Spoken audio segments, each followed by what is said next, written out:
तो नमस्कार आप सभी को। तो कैसे हो आप सभी? उम्मीद करते हैं आप सभी बहुत अच्छे होंगे और अपने अपनी स्टडी है और जो भी काम है उन्हें बहुत ही गजब तरीके से कर रहे होंगे। तो दोस्तों आपकी सेवा में आज फिर से एक नए क्वेश्चन के साथ प्रेजेंट हुए हैं और हम सबसे पहले आपको एक बात बताना चाहते हैं कि हम आपके लिए डेली क्लास लेकर आ रहे हैं और उसमें एक क्वेश्चन होता है और वो क्वेश्चन इतना रिसर्च करके लाया जा रहा है दोस्तों, ठीक है। पता नहीं कई सारी बुक हैं जहां से छाट कर क्वेश्चन, प्रीवियस क्वेश्चन है ना, या फिर कोई और क्वेश्चन है जो अभी तक नहीं आया है लेकिन उसके चांसेस हैं एग्जाम में आने के। तो ऐसे जितने भी बेहतरीन प्रश्न हैं उन सभी को हमारा एम ये है दोस्तों कि हर चैप्टर से आपको 15 से 20 क्वेश्चन ऐसे क्वेश्चन जो कि मोस्ट इंपॉर्टेंट हैं करा दिए जाएं, है ना, हर चैप्टर से। तो खुद ही सोचिए, आप एक चैप्टर से लगभग 15-20 क्वेश्चन आप करोगे तो सभी चैप्टर से कितने सारे क्वेश्चन हो जाएंगे। इसीलिए हमारी आप सभी से रिक्वेस्ट है कि ये जो हमारी क्लासें हैं इन्हें बिल्कुल भी मिस ना करें, कंटिन्यू लेते रहें। कुल 5 से 7 मिनट की हमारी क्लास होती है, बहुत बड़ी क्लास है ही नहीं, बड़े आराम से ले सकते हो आप, ठीक है। क्लास का टाइम भी आपको पता है, इवनिंग में 7 PM है, ओके, और कंटिन्यू रेगुलर है, आती है क्लास, ठीक है। तो इसीलिए हम आपसे एक बार फिर निवेदन कर रहे हैं, है ना, कि ये जो हमारी क्लासें हैं इन्हें बेहतरीन तरीके से लेते रहें। और हाँ, एक बात और, ठीक है, कि ये जो क्वेश्चन हैं आप इन्हें नोट करते चलें बस, ठीक है। एक नोटबुक बना लें अलग और उसमें लिख लें कि most important question of the 12th class in mathematics, ठीक है, बस समझ लीजिए। और हर क्वेश्चन को डेली नोट करें, उसका सॉल्यूशन बढ़िया तरीके से, और एग्जाम के टाइम में आप खुद ही देख लेना कि इनका कितना बेनिफिट आपको मिलेगा, ठीक है। तो चलिए अब हम शुरुआत करते हैं आज के अपने नए क्वेश्चन की।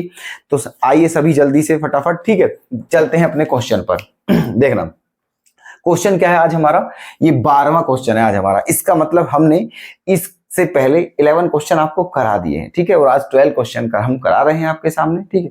चलिए देखो, तो क्वेश्चन क्या है आपका, show that a function f such that r tends to r defined as f(x) equals to x square plus x plus 1 is neither 1 nor onto.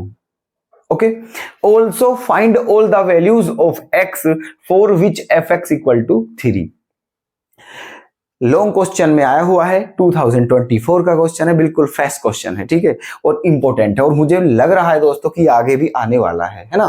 चलिए तो देखो, पहले हम आपको क्वेश्चन एक्सप्लेन करते हैं, उसके बाद सॉल्यूशन करा रहे हैं। क्वेश्चन में ये कहा हुआ है कि ये जो आपको एक फंक्शन दिया हुआ है, ठीक है, और ये क्या दी, आपकी डोमेन क्या है दोस्तों, r रियल नंबर, और कोडोमेन भी क्या है, r रियल नंबर।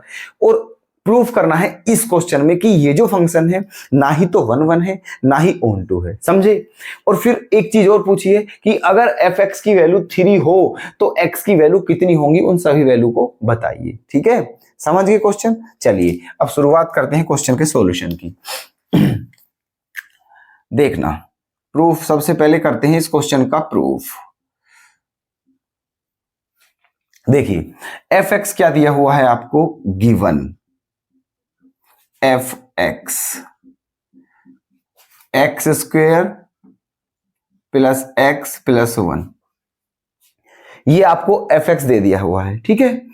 अब सबसे पहले आपको क्या करना है, 1 क्या कहा है कि ना ही तो 1 है ना ही ऑन टू है, तो पहले 1 चेक कर लेते हैं 1 है या नहीं, है ना।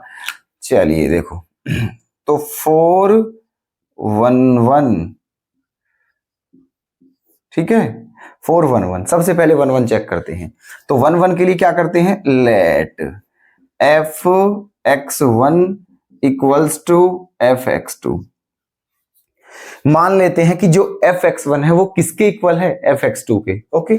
चलिए तो f(x1) की वैल्यू क्या हो जाएगी, वो हो जाएगी f(x1) की वैल्यू, इधर चलो यहीं कर देते हैं, x1 का square plus x1 plus 1 equal to f(x2) की वैल्यू क्या हो जाएगी, x2 का स्क्वायर प्लस x2 प्लस 1, ठीक है। अब देखना, तो यहां क्या कर रहे हैं, देखो 1 से 1 क्या हो जाएगा, कैंसिल, है ना।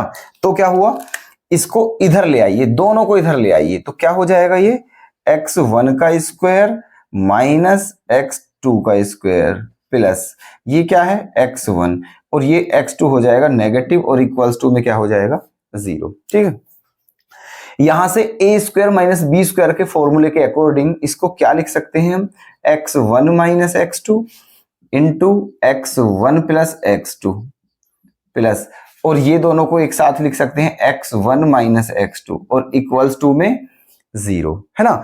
दोनों में से क्या कॉमन दिख रहा है आपको, x1 minus x2, x1 minus x2, तो ये ले लिया है कॉमन, तो क्या बचा है x1 plus x2 plus 1 equal to 0। ठीक है, ये बचा हुआ है। अब समझना बात हमारी, ये आपका आ गया है। अब हमें प्रूफ करना है कि ना ही तो ये 1 1 है ना ही ऑन 2 है। देखो अब ये दोनों क्या है दोस्तों, मल्टीप्लाई में है ना, और दोनों का जो प्रोडक्ट है वो किसके इक्वल है, 0 के। तो इस बात का मतलब क्या होगा कि या तो ये 0 है या ये 0 है। ठीक है, चलिए, तो अगर हम इसको 0 का इक्वल रखते हैं तो x1 इक्वल टू x2 आ जाएगा, है ना, और x1 इक्वल टू x2 आ रहा है तो फिर समझिए क्या हो जाएगा, वो 1 1।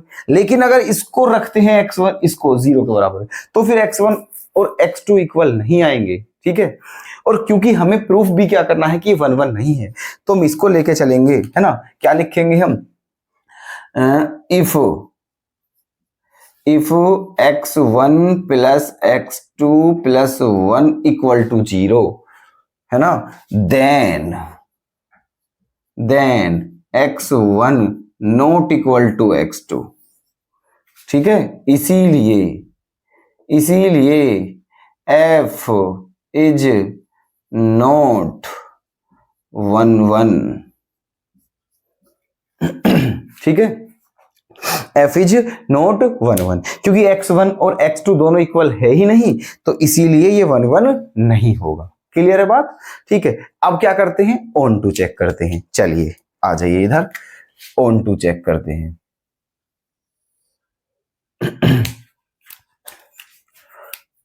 4 on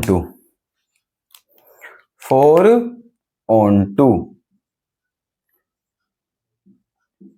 देख लीजिए ध्यान से।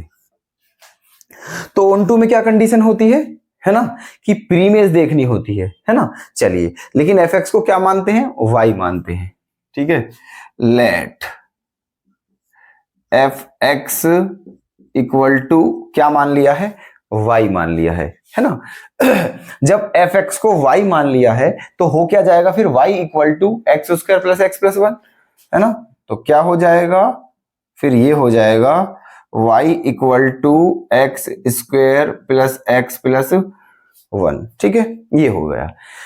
अब यहां से एक काम करते हैं कि इस y को इधर ले जाते हैं, तो फिर ये क्या हो जाएगा, ये हो जाएगा आपका x square plus x plus 1 minus y equal to 0। ठीक है, ये आपकी इक्वेशन बन चुकी है ना। अब आप देखिए समझिए, यहां से क्या हम 1 नहीं लिख सकते हैं यहाँ पर, और क्या यहाँ पर भी 1 नहीं लगा सकते हैं, बताइए। बिल्कुल लगा सकते हैं, कोई दिक्कत नहीं है, 1 लगाने में कोई आपत्ति वाली बात नहीं है।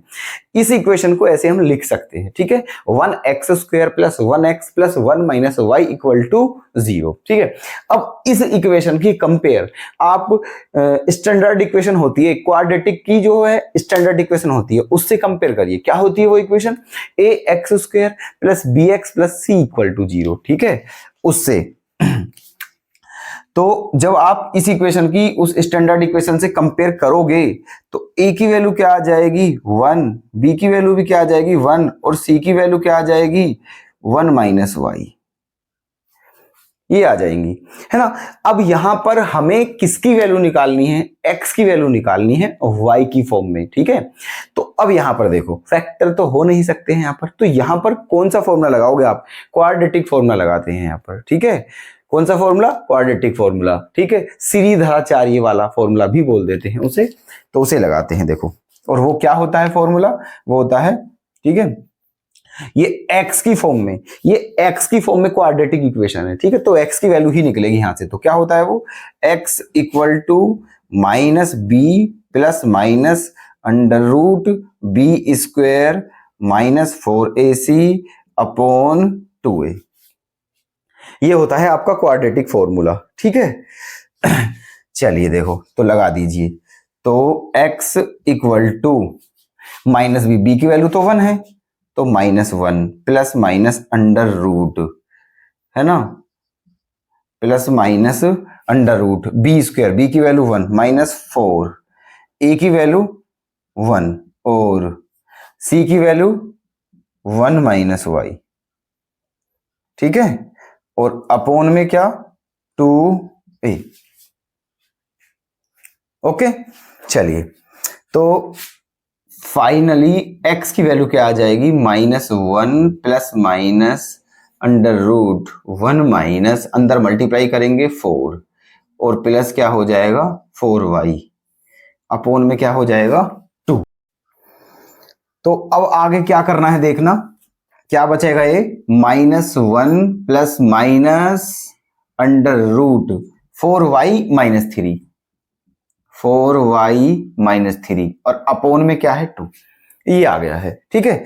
चलिए अब देखो आपकी x की वैल्यू मतलब y की वैल्यू क्या आ चुकी है, ये आ चुकी है, ठीक है, और x की वैल्यू क्या है, ये है, ठीक है।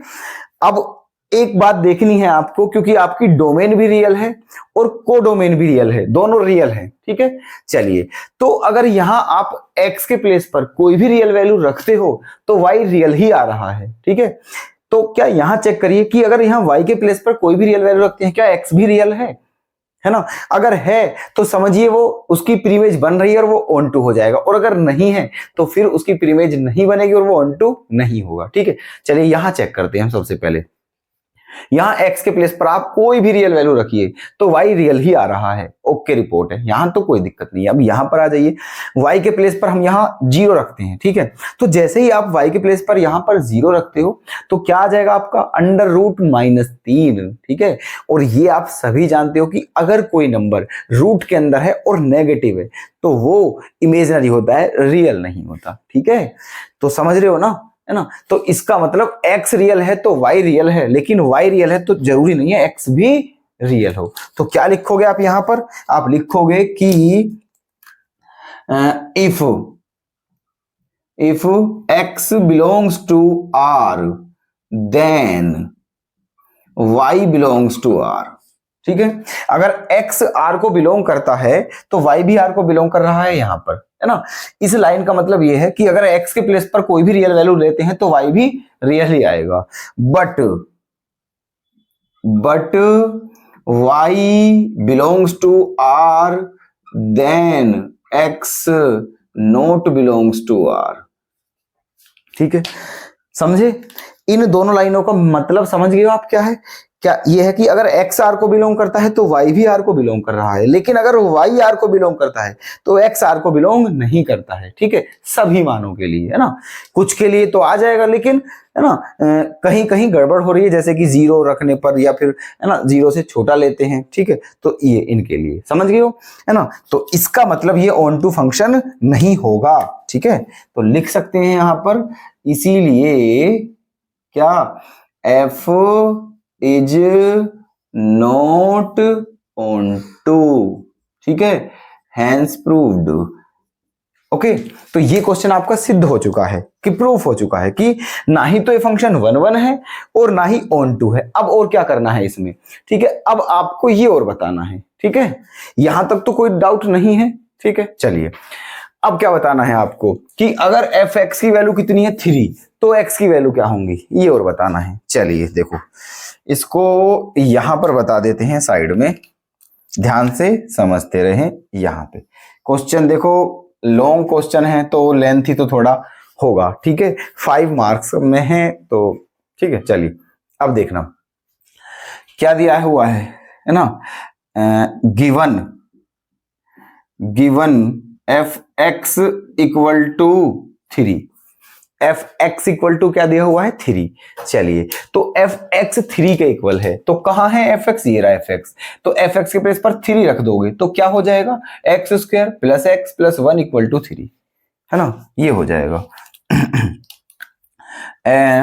X square plus x plus 1 equal to 3। Okay, अब क्या करें, इस 3 को इधर ले आते हैं तो क्या हो जाएगा x square plus x minus 2 equal to 0, क्योंकि 3 इधर आकर नेगेटिव हो जाएगा और -3 + 1 तो -2 बचेगा। ठीक है, ये आ गया है। अब हमें यहां पर निकालना क्या है, x की वैल्यू। तो यहां पर फैक्टर कर लीजिए इसके। ठीक है, फैक्टर आप जानते होगे करने, क्या क्या कैसे करेंगे फैक्टर। ठीक है, x², तो 2 1 जा 2 हो जाएगा, 2 1 जा 2, 2x की -x में मल्टीप्लाई करेंगे तो माइनस का 2x² आएगा और 2x -x + x बचेगा। ठीक है, यहां से क्या कॉमन आ जाएगा, x, तो क्या बच जाएगा, x + 2। यहां से क्या कॉमन आ जाएगा, -1, तो क्या बच जाएगा, x + 2, है ना। तो फैक्टर क्या आ गए हैं, x + 2 और x - 1 = 0, ये फैक्टर आ चुके हैं। तो जब आप x + 2 को 0 के बराबर रखोगे, है ना, तो x की वैल्यू क्या आ जाएगी, -2, और जब आप 1 को बराबर रख x - 1 को 0 के बराबर रखोगे तो x की वैल्यू क्या आ जाएगी, +1। ठीक है, तो यही थे आपके आंसर। ठीक है, तो बताइए कोई दिक्कत। इसने कहा था क्वेश्चन में कि ना ही ये 1 1 है, ना ही ऑन 2 है, ना ही 1 1 है, ना ही ऑन 2 है। ठीक है, ऑन 2 का सिस्टम थोड़ा पेचीदा होता है।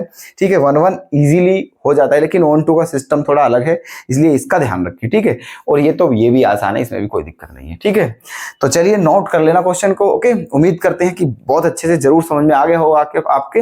तो कल फिर मुलाकात करते हैं ऐसे ही बेहतरीन प्रश्न के साथ। बने रहें दोस्तों, धन्यवाद।